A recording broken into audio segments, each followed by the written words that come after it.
Good morning friends.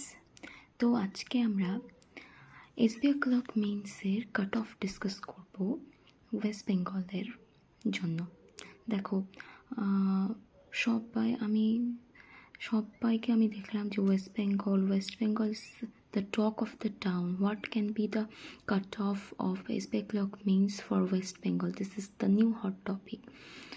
কিন্তু আমি তোমাদের বলতে পারি, আমি আজকে যা কাট অফ দেব এটা খুবই অথেন্টিক, কারণ আমি অনেক রিসার্চ করেছি এবং আমি নিজে এটা নিয়ে প্রচুর ভিডিওস দেখেছি।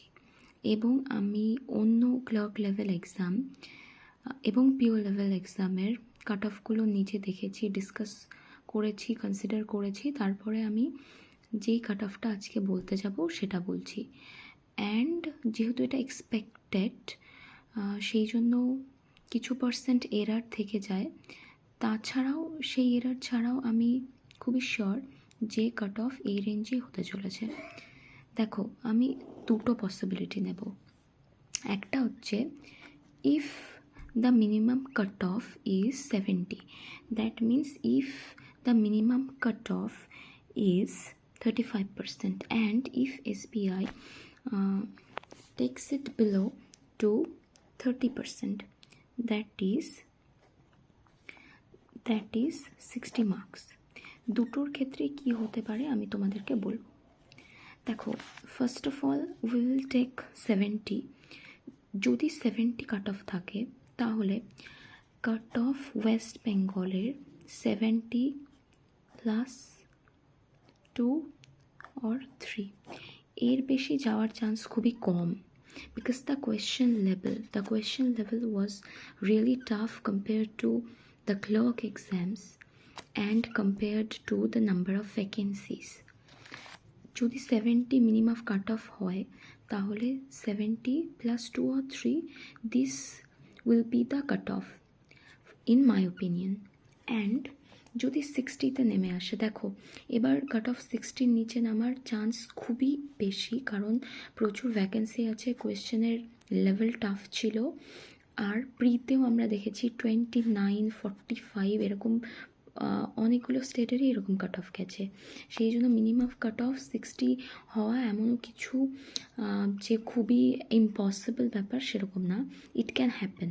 যদি 60 হয় তাহলে ওয়েস্ট বেঙ্গলের কাট অফ 65 to 67 এর মধ্যেই থাকবে অ্যাকর্ডিং টু মি।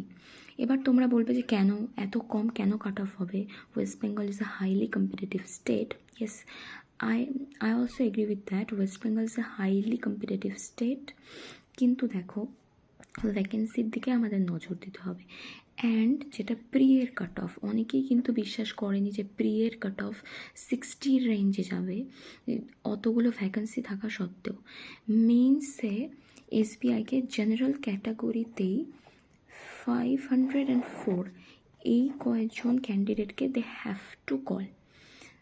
সো আমার মনে হয় এক্সামের লেভেল দেখে, যে দেখো জিএতে compare to the previous year -10 average সবার অ্যাটেম্প্ট কম হয়েছে, সেখান থেকে -10 তুমি ধরে নাও।